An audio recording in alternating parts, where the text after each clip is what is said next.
अस्सलाम वालेकुम everyone. Students, आज हम आपके पास ला रहे हैं फिजिक्स पार्ट 1 के सबसे ज़्यादा इंपॉर्टेंट एमसीक्यूज जो नम्स आर्मी मेडिकल कॉलेज के लिए एंट्री टेस्ट के लिए सबसे ज़्यादा इंपॉर्टेंट है। छोटा सा नोट आपको ये बताता चलो कि जो आज के जो टॉपिक्स आज हम आपके साथ शेयर करेंगे, ये टॉपिक्स नम्स नहीं बल्कि जितने भी एंट्री टेस्ट हैं पाकिस्तान में, जैसा कि ईट है, यूएचएस है पंजाब के लिए, लम्स है सिंध के लिए, और बीएमसी कोटा के लिए, जितने भी मेडिकल कॉलेजेस हैं पाकिस्तान में, जितने भी एंट्री टेस्ट हैं, लाइक जो आगा खान के स्टूडेंट्स हैं, यहाँ पे स्टेट एंट्री टेस्ट के लिए एजेके के हैं, उन सब स्टूडेंट्स के लिए ये जो एमसीक्यूज़ हैं वो काफ़ी इंपॉर्टेंट है। और ये जो एमसीक्यूज़ हैं ये बिलोंग करते हैं फिज़िक्स की बुक पार्ट 1 से, और इसमें हम आपके सामने जो आज एमसीक्यूज़ शेयर करेंगे वो नम्स के लिए भी इंपॉर्टेंट है, और स्पेशली ये प्रैक्टिस एमसीक्यूज़ हैं और इसके साथ साथ कुछ पास पेपर भी हैं। तो ये टॉपिक्स जो उनसे 2020 एंट्री टेस्ट जो स्टूडेंट्स अपीयर हो रहे हैं उन सब के लिए बहुत इंपॉर्टेंट टॉपिक्स हैं।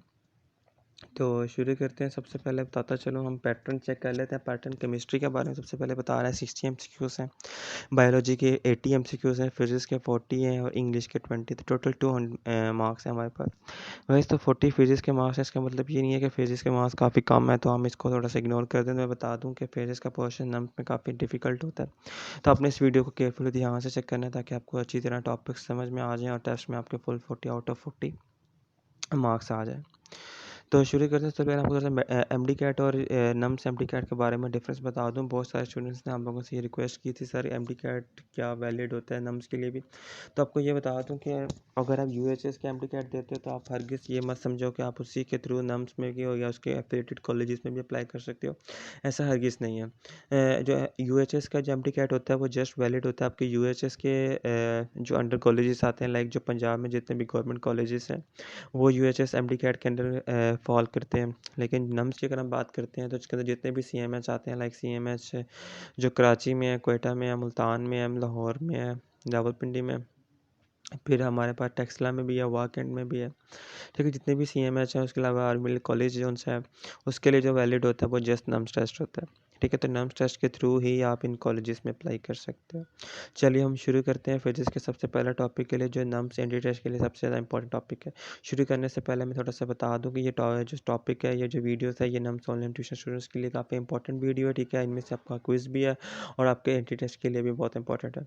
और वीडियो शुरू करने से पहले आपसे रिक्वेस्ट है, काइंडली हमारे चैनल को सब्सक्राइब भी करें, इसको लाइक ज़रूर करें और इसको शेयर करें अपने उन सब स्टूडेंट्स के साथ जो नम्स और यूएचएस में अपेयर हो रहे हैं। और कोई भी किस्म का क्वेश्चन होता है तो काइंडली आप लोग कमेंट कर सकते हैं, तो हमारी टीम आपको 24/7 उसका आंसर कर देगी। शुरू करते हैं। सबसे पहला टॉपिक जो हमारे पास आ रहा है वो आ रहा है वेक्टर्स इक्विलिब्रियम। गाइस, वेक्टर्स एक बहुत इंपॉर्टेंट टॉपिक है जो हमारी डेली लाइफ में बहुत इंपॉर्टेंस क्रिएट करता है। जितनी भी कंस्ट्रक्शन हो रही होती हैं, लाइक जो ब्रिजेस बन रहे होते हैं, उसमें वेक्टर्स के जो यूज़ होता है उसका इस्तेमाल किया जाता है। आज मैं आपके सामने वेक्टर्स इक्विलिब्रियम की इंपॉर्टेंस शेयर करूँगा। कहता है कि equilibrium of vectors mean simply that the sum of vectors equal to zero. अच्छा, वेक्टर्स इक्विलिब्रियम मतलब ये है कि जितने भी वेक्टर्स आपके पास 3 है 4 है, जो इनका सम है, जो इक्विलिब्रियम है वो इक्वल या बराबर है, और जो इनका सम होता है वो हमेशा इक्वल्स टू ज़ीरो होता है।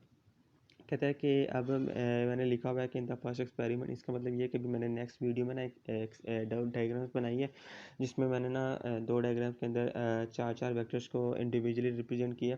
उससे आपको समझ में आ जाएगा कि ये वेक्टर्स का किस तरह से सम अप ज़ीरो होता है। तो थोड़ा सा और मज़ीद बता दूँ कि इसमें ये होता है कि देखें, अगर डायग्राम पे आप फोकस करो तो इसमें 15 न्यूटन भी है, 15 न्यूटन अपवर्ड है, 15 न्यूटन डाउनवर्ड है, इसी तरह 30 लेफ्ट पे है और 30 राइट पे। तो जब हम 30 को ऐड करते हैं 60, 50 का हम ऐड करते हैं तो दैट इज़ 100। लेकिन आप ये चेक करो, 50 की डायरेक्शन अपवर्ड है और दूसरे 50 की डायरेक्शन डाउनवर्ड है, तो जब इनका सम अप होगा वो ज़ीरो हो जाएगा। इस चीज़ को वेक्टर इक्विलिब्रियम बोलते हैं। इसी तरह 30 न्यूटन है और वो भी 30 है, इसी तरह ये भी अपोजिट डायरेक्शन है, ज़ीरो हो जाएगा। और सिमिलरली 50 सेकेंड डायग्राम 75 आपको जा रहा है लेफ़्ट साइड पे और 75 दूसरा जा रहा है राइट साइड पे। तो इनकी भी जो डायरेक्शन है ना वो जो उनसे वो अपोजिट है, तो इनका सम अप जो उनसे वेक्टर्स का वो जीरो हो जाता है। अच्छा, एक बहुत इंपॉर्टेंट चीज़ है जो नम्स यूएचएस के पेपर में रिपीट होती रही है, लेकिन आप लोगों के पास जो है ना बुक्स के अंदर ये नहीं लिखा हुआ, तो मैं आपको बता दूं कि जो वेक्टर्स होते हैं ना, हमारे पास वेक्टर्स इक्विलिब्रियम, जिसको आप इक्विलिब्रियम बोल रहे हो, इसकी हमारे पास ना बेसिकली 3 टाइप्स होती हैं। ठीक है, बुक्स के अंदर थोड़ी सी कंडीशंस लिखी होंगी, फर्स्ट कंडीशन सेकंड कंडीशन नहीं, लेकिन ये टाइप्स उससे अलग टॉपिक है। ठीक है, टाइप्स आप लोग याद कर लें, इसकी 3 टाइप्स होती हैं, स्टेबल, अनस्टेबल और अनन्यूट्रल। जैसे स्टेबल बेसिकली वो इक्विलिब्रियम होगा जिसमें दोनों साइड्स पे इक्वल वेट्स होता है। अनस्टेबल बेसिकली वो हमारे पास होता है जिसपे दोनों साइड पे, एक साइड पे 50 न्यूटन है तो दूसरी पे 30 न्यूटन होगा, वेट डिफरेंस हो जाता है, ठीक है, अनस्टेबल हो जाता है। अब न्यूट्रल क्या होता है? न्यूट्रल इंस्टेबल और अनस्टेबल दोनों के दरमियान में आता है। लाइक अगर आप इसमें ये कह सकते हो कि इसमें जो वेट्स है ना वो ज़ीरो थे, जब वेट से ज़ीरो हो गए तो आप उसमें इक्विलिब्रियम आप उसको नहीं ले सकते। लाइक कोई भी चीज़ जो सा जब वो वेट नहीं होती वो वेटलेस होती है, वेटलेस होती है तो उसमें इक्विलिब्रियम की जो कंसेप्ट है ना वो उसका सवाल ही नहीं पैदा नहीं होता, ठीक है। तो ये तीन टाइप्स इक्विलिब्रियम की जो सी होती है जो मैंने आपके सामने अभी शेयर अप की हैं, ठीक है। तो अब मैं आपके सामने सेकंड जो सबसे इंपॉर्टेंट टॉपिक है फिजिक्स का नम्स के लिए, वो मैं आपके सामने शेयर कर देता हूँ कि सर्कुलर मोशंस क्या होती हैं, ठीक है, और इनकी क्या इंपॉर्टेंस क्या है हमारी डेली लाइफ में। तो ये मैं आपके साथ शेयर कर दूं। कहता है कि जो सर्कुलर मोशंस होती हैं, ठीक है, ये बेसिकली वो होता है कि जब कोई भी चीज़ सर्कल में मूव करती है तो उसका एक पर्टिकुलर मोशन होती है। लेकिन जब कोई चीज़ सर्कल में मूव करती है आप लोगों ने हमेशा चार चीज़ें याद रखनी है। चार चीज़ें ये होगी, सबसे पहले आपने याद रखना है कि जब जो भी चीज़ सर्कल में मूव करेगी ना उसकी जो मोशन होती है वो हमेशा सर्कुलर मोशन होती है। सेकंड नंबर पे आपने याद रखना कि जो उसकी फोर्स होती है ना वो हमेशा सेंट्रीपिटल फोर्स होती है। तीसरे नंबर पे आपने ये याद रखनी है जब कोई भी चीज़ सर्कल में मूव करती है उसकी velocity v equals to R omega होती है। फोर्थ नंबर पे अपनी बात ये याद रखनी है जब कोई भी चीज़ सर्कल में मूव करती है जो उसकी डिस्टेंस होती है, जिसकी डिस्प्लेसमेंट होती है वो एंगुलर डिस्प्लेसमेंट होती है। तो ये चार चीज़ें जो उनसे होती हैं वो आप लोगों ने याद रखनी है जो इंपॉर्टेंट होती है सर्कुलर मोशंस के लिए। इसके बाद मैं आपको सामने एक डायग्राम भी मैंने बनाई है, लेकिन डायग्राम शुरू करने से पहले मैं आपको थोड़ी सी चीज़ बता दूं कि जो सर्कुलर मोशंस होती है ना मूवमेंट की, वो बेसिकली कंसर्न होती है सर्कमफ्रेंस ऑफ द सर्कल्स के साथ, रोटेशंस के साथ।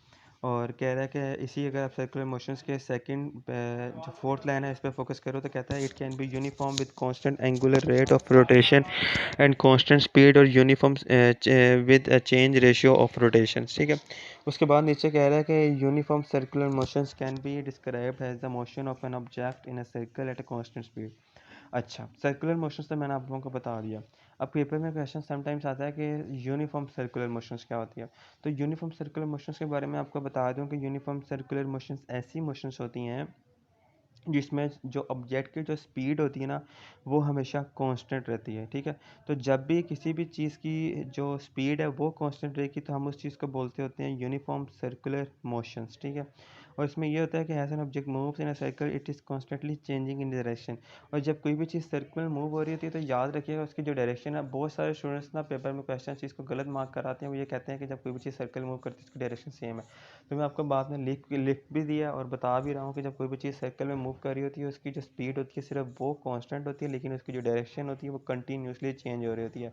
फिर रिपीट कर रहा हूँ, इस लाइन को लिख लें। When ever N object moves in a circle its speed remains the constant but its direction continuously changes, ठीक है। तो ये थी सर्कुलर मोशन का थोड़ा सा इंपॉर्टेंट कॉन्सेप्ट। अच्छा, डायग्राम करने शुरू करने से पहले फिर एक छोटी सी चीज़ बता दूं कि पेपर में बहुत सारा क्वेश्चन ये आता है कि how you can find out the direction of an circular moving object. तो जब आपने किसी भी ऑब्जेक्ट की जो सर्कल में मूव कर रहा है उसकी अगर आपने डायरेक्शन फाइंड आउट करनी है तो वो आप लोग फाइंड आउट कर सकते हो थ्रू अ टेंजेंट। अब टेंजेंट क्या होता है? टेंजेंट जो होता है जब कोई भी चीज़ सर्कल में होती है आप उसके ना किसी भी पॉइंट पे एक परपेंडिकुलर लाइन ड्रा करते हो। जब आप उसको परपेंडिकुलर लाइन ड्रा करते हो तो उससे आप उसकी डायरेक्शन आप उसको मालूम कर सकते हो। तो ये जो प्रोसेस होता है ना हम इस चीज़ को बोलते हैं finding out the direction of the circular motion moving objects by a tangent line. अच्छा, अब भी आप अगर आप डायग्राम पे फोकस करें, ये डायग्राम एक इंपॉर्टेंट डायग्राम है जिसमें मैंने एक ऑब्जेक्ट है जो सर्कुलर मूव कर रहा है। इसको आप लोग देखें तो ध्यान से मैं समझाता हूँ आपको। इसमें एक ऑब्जेक्ट है जो कंटिन्यूस सर्कल में मूव कर रही है, तो इसकी वेलोसिटी देखें, मैंने कहा है कि v equals to R omega. अच्छा, इसमें जो आर है वो रेडियस है सर्कल का, ठीक है, और ओमेगा जो सा है वो that is your angular displacement, ठीक है। और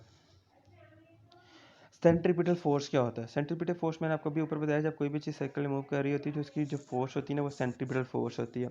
अच्छा, एक और चीज़ यहाँ स्लाइड्स में लिखी नहीं है तो आप लोग लिख लें कि जो सेंट्रीपिटल फोर्स होती है ना इसकी डायरेक्शन होती है हमेशा टूवर्ड्स द सेंटर। इसकी डायरेक्शन होती है हमेशा टूवर्ड्स द सेंटर। इस चीज़ को आप लोग लिख लें, स्लाइड्स में नहीं लिखा हुआ। तो मैं फिर रिपीट कर रहा हूँ, स्लाइड्स के अंदर इतनी एक्सप्लेनेशन मेंशन नहीं है, तो आप लोगों ने जो मैं एक्सप्लेनेशन आपको बता रहा हूँ आप लोग उसको ध्यान से सुने ताकि आप लोगों को अच्छे समझ में आए। ठीक है। अच्छा, centimetre force F C equal to M V square over R बताने के बाद फिर मैंने आपको बताया कि B equal to R omega क्या होता है। ठीक है, तो आर ओमेगा भी हो गया। अच्छा, अब थोड़ी सी और चीज़ बता दूं कि फ्लड डायनामिक्स क्या होता है। ठीक है, फ्लड डायनामिक्स के बारे में मैं बता दूं कि फ्लड डायनामिक्स जो उनसे होते हैं ना, बहुत सारे स्टूडेंट्स ना इस चीज़ को मैकेनिक के साथ रिलेट कर देते हैं। तो मैकेनिक्स और फ्लड डायनामिक्स में बहुत फ़र्क है। मैकेनिक्स एक अलहदा चीज़ है और डायनामिक्स एक अलहदा चीज़ है। जो मैकेनिक्स है ना, फ्लड मैकेनिक्स, ये एक मेन ब्रांच है। इसकी जो सब ब्रांच है, आप ये कह लो कि जो इससे छोटी जिसके अंडर आती है वो फ्लड डायनामिक्स होती है। इसमें ये होता है कि इसमें ना आप लोग जो पानी होता है, जो लिक्विड होता है, उसका आप लोग फ़्लो चेकअप करते हो। फ़्लो के साथ साथ आप उसमें ये भी चेक कर सकते हो कि उनका फोर्सेस कितनी है। लाइक आप सिर्फ यानी कि लिक्विड्स नहीं है, आप उसमें ना वो भी कर सकते हो, लिक्विड्स गैसेस, उनका भी बिहेवियर चेक कर सकते हो। ठीक है, तो ये फ्लूइड डायनामिक्स का डेफिनेशन है। लेकिन डिफरेंस क्या है, मैकेनिक्स और डायनामिक्स का फ़र्क क्या है? बहुत सारे इस चीज़ में मिक्सअप हो जाते हैं। तो बताता चलूँ कि मैकेनिक्स एक अलहदा चीज़ है, डायनामिक्स एक अलहदा। मैकेनिक्स क्या होता है? मैकेनिक्स बेसिकली रिलेट कर रहा होता है आपकी वर्क एनर्जी से, और डायनामिक्स जो होते हैं, डायनामिक्स बेसिकली रिलेट कर रहा होता है आपकी पानी वाली मोशन से, फ्लड डायनामिक्स से। ठीक है, अच्छा, अब जो मेन जो क्वेश्चन है ना, वो मेन क्वेश्चन ये आप लोगों के पास है, जो हमारे पास होती है, लाइक कि इसका मेन फ़र्क क्या है हमारे पास। ठीक है, इसका मेन यूजेस क्या है फ्लड डायनामिक्स का, हम फ्लड डायनामिक्स को क्यों पढ़ क्यों रहे हैं। ठीक है, तो इसके सामने मैं आपको बता दूं कि इसका जो मेन हमारे पास यूज़ है ना, वो ये है कि ये हमें मेथड प्रोवाइड करता है ताकि हम लोग किसी भी चीज़ की स्टडीज़ को हम लोग स्टडी अप कर सकते हैं। लाइक अगर आप कह लो कि फॉर एग्जांपल आप फ्लड डायनामिक्स हम क्यों पढ़ रहे हैं, पेपर में क्वेश्चन अगर आपको आता है what is the uses of studying the flood dynamics, तो सबसे मेन यूज़ अगर आप देखो उसमें लिखा हुआ है मैंने कि fluid dynamics provides methods for studying the evaluation of stars, ocean currents, weather patterns, plate tectonics and even blood circulation. ठीक है गाइस, 4 लाइनें मैंने आपको बताई हैं, फिर मैं आपको बाकी बताता हूँ। देखिए, इसमें सबसे ज़्यादा पॉइंट इंपॉर्टेंट पॉइंट ये, अगर आप ओशन करंट्स वाले पे फोकस करो, आप लोग डेली न्यूज़ सुनते होगे समटाइम्स, स्पेशली समर्स में, कि फलां वाले सी में या समुंदर में टाइड्स या लहरें देखी गई हैं, तो उसके जो नियर बाय सिटीज़ है वहाँ पे यानी कि स्टॉर्म का या फिर बारिशों का ख़तरा है, जिससे कोई डैमेज वगैरह हो सकता है। ठीक है, तो इससे क्या होता है, इस चीज़ में बचा कैसे जा सकता है, इन सब चीज़ों से हम ऐसे बच सकते हैं क्योंकि हम उनकी फ्लड डायनामिक्स करते हैं। हम उस जो पानी होता है, जो सी होता है, उसकी हम मैकेनिक्स की स्टडी करते हैं, उसकी फ्लड मैकेनिक्स की। तो वहाँ पे फ्लड मैकेनिक्स काम आता है, उससे हम लोग पता लगा लेते हैं कि यार इस जगह पे, इस शहर पे 2 हफ्ता बाद या 1 महीने बाद जो सा सैलाब आना है, उस इस वजह से आना। तो ये सारी चीज़ें जो से होती हैं ना, ये रिज़ल्ट होती हैं हमारी फ्लड डायनामिक्स की स्टडीज़ की। ठीक है, तो ये थोड़ा सा इंपॉर्टेंट होता है। अब आप लोगों को जो मैंने एग्जांपल बताई है ओशंस वाली, इससे आपको आइडिया तो हो चुका होगा कि ये कितनी इंपॉर्टेंस होती है हमारी डेली लाइफ के लिए। इसी तरह जो ब्लड सर्कुलेशन होता है, हम किसी भी बॉडी में पता लगा लेते हैं कि इस बॉडी का जो खून होता है या किसी भी इंसान के अंदर जो ब्लड मूवमेंट हो रही है वो कितनी, यानी कि वो उसका फ्लो फास्ट है या हाँ, या बहुत डिफ़िकल्टी उसमें आ रही है। तो ये सारी चीज़ें फ्लड मैकेनिक्स की एप्लीकेशन से रिलेट करती हैं। ठीक है, तो आप लोगों ने एप्लीकेशंस को याद रखना, अगर पेपर में क्वेश्चन आता है एप्लीकेशन से, तो वो जस्ट आपसे एग्जांपल्स पूछेगा, इनकी एक्सप्लेनेशंस नहीं पूछेगा। लेकिन फिर भी आप लोगों ने एक्सप्लेनेशन जो मैंने बताई हैं, इनको अच्छी तरह केयरफुली ध्यान से सुनना है। उसके बाद जो हमारे पास इंपॉर्टेंट चीज़ आ रही है वो आती है कि हीट एंड थर्मल प्रिंसिपल क्या होता है। देखिए, थर्मोडायनामिक एक बहुत बड़ी ब्रांच है फिजिक्स की, जिसमें हम लोग थर्मो हीट को पढ़ते हैं और डायनामिक्स को। थर्मोडायनामिक्स देखो, थर्मो का मतलब है हीट, डायनामिक मतलब है मोशन। जब कोई भी चीज़ हीट मोशन में होती है, हमें उस चीज़ को स्टडी करना है। हीट के बारे में एक बात याद रखिएगा कि हीट जो होता है ना, वो ना तो कभी डिस्टोर्ट की जा सकती है, ना ही कभी क्रिएट की जा सकती है। लेकिन हीट जो है वो हमेशा कंजर्व रहती है। आखिरी लाइन अगर आप फोकस करो, कहता है heat is conserve, for example it can not be created destroyed. ठीक है, तो हीट एंड थर्मोडायनामिक्स ये एक इंपॉर्टेंट टॉपिक्स हैं, लेकिन इन दोनों को आपस में आप लोग रिलेट जो मिक्सअप ना करें, ये एक दूसरे के यानी कि ऑपोजिट टॉपिक्स हैं। एक नीचे मैंने क्वेश्चन शेयर किया आप लोगों के साथ, ये बहुत इंपॉर्टेंट क्वेश्चन है। इसमें मैंने आप लोगों के सामने एक रिलेशनशिप लिख दिया कि जो हमारे पास टोटल जो इंटरनल एनर्जी होती है, यानी कि जो डेल्टा यू होता है, वो आपकी इक्वल होता है, किसके इक्वल होता है, क्यू माइनस डब्ल्यू के। क्यू माइनस डब्ल्यू हमारे पास क्या है, क्यू हमारे पास जो सा होता है टोटल इंटरनल एनर्जी होती है, और क्यू जो सा होता है हमारे पास टोटल हीट जो हम सिस्टम में ऐड करते हैं, और जो डब्ल्यू होता है that is your work done. तो जब कोई भी सिस्टम है, अगर लेट्स सपोज अगर आप जो टायर्स की बात करो, टायर्स जिसमें आप हवा वगैरह एयर फिल करवाते हो, तो जो उसके अंदर टोटल जो इंटरनल एनर्जी होती है ना, वो इक्वल होती है उसके अंदर जितने मॉलिक्यूल्स होती हैं उसके हीट के, और उसके अगर आप माइनस करें तो जितना आपका वर्क डन लगा उसमें एयर फिल करने के लिए, तो वो जो टोटल इंटरनल एनर्जी उसकी कहलाती है। तो ये भी समटाइम्स पेपर में क्वेश्चन आ सकता है। अच्छा, इसमें क्वेश्चन कैसे आएगा, इसी इक्वेशन से आप एक और फार्मूला निकाल सकते हो। देखो U equal to Q minus W, तो आपसे वो टोटल वर्क डन पूछ सकता है कि टोटल वर्क डन कितना होगा। तो total work done is W equal to Q minus U, यानी कि W बाहर आ गया, U नेगेटिव। थोड़ा सा आप लोग कोशिश किया करें कि अपनी मैथमेटिकल स्किल्स को भी अच्छा करें। अगर आप चाहते हो कि आपकी फिजिक्स की मैथमेटिकल स्किल्स, जो न्यूमेरिकल सोल्व करने की स्किल्स हैं, वो अच्छी हो जाए, तो इसके लिए आप हमारी प्रीवियस वीडियो जिसमें हमने आपको बताया था कि किस तरह से न्यूमेरिकल जो पॉइंट्स का जो पोर्शन होता है उसको आप कैसे सोल्व कर सकते हो, उससे आपको ये सारी चीज़ें क्लियर हो सकती हैं। तो इसके ऊपर उसने डेफिनेशन भी लिख दी है, कह रहा है the change in internal energy of the system is equal to the heat added to the system minus the work done by the system.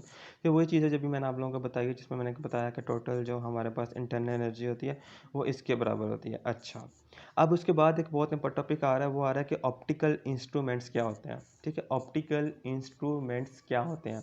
Optical instruments के बारे में जो ज़्यादातर एक्सप्लेनेशन है वो मैंने आप लोगों को इससे पिछली वीडियोस में भी शेयर कर दी थी, लेकिन आज की वीडियोस में भी मैं आपको थोड़ा सा इन्फॉर्म कर देता हूँ। तो थोड़ी सी वीडियोस, ये जो अगली स्लाइड्स हैं, ये इंपॉर्टेंट है, तो आप लोगों ने इसको केयरफुली ध्यान से सुनना है।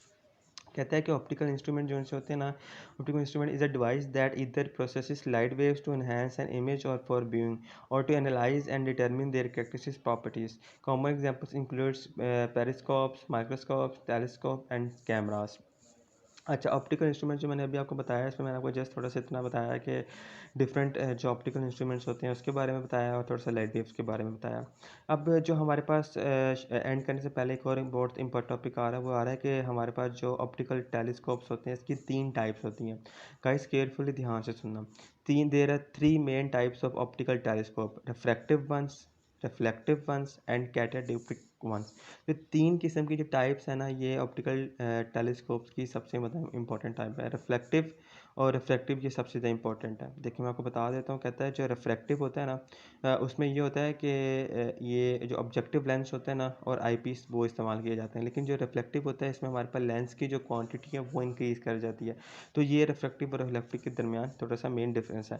लेकिन आप लोग एक फोकस करो, तो मैंने इसमें ना साइंटिस्ट का नेम भी लिख दिया कि जो रिफ्रैक्टिव टेलीस्कोप था ये गलीलियो ने किया। आप लोगों को मैंने बार बार वीडियोस में एक चीज़ बताता हूँ कि आप लोगों ने साइंटिस्ट का नेम ज़रूर याद करें, क्योंकि ये चीज़ें इंपॉर्टेंट है। समटाइम्स पेपर में आप लोगों से साइंटिस्ट का नेम भी पूछे जा सकते हैं। ठीक है, तो ये थे गाइस इंपॉर्टेंट फिजिक्स के टॉपिक्स। लेकिन एंड करने से पहले मैं आपको थोड़ी सी चीज़ ये बता दूँ, अगर आपको कोई भी किसी भी किस्म का क्वेश्चन है तो आप लोग इस वीडियो के नीचे कमेंट सेक्शन में जाके कमेंट करें। हमारी टीम 24 घंटे आपके क्वेश्चंस को आंसर करने के लिए अवेलेबल है। ठीक है, अगर आपको हमारी वीडियो पसंद आई है तो इसे काइंडली लाइक करें, शेयर करें अपने उन सब फ्रेंड्स के साथ जो नम्स यूएचएस में अपीयर हो रहे हैं। थैंक यू गाइस, अल्लाह हाफिज़ एवरीवन।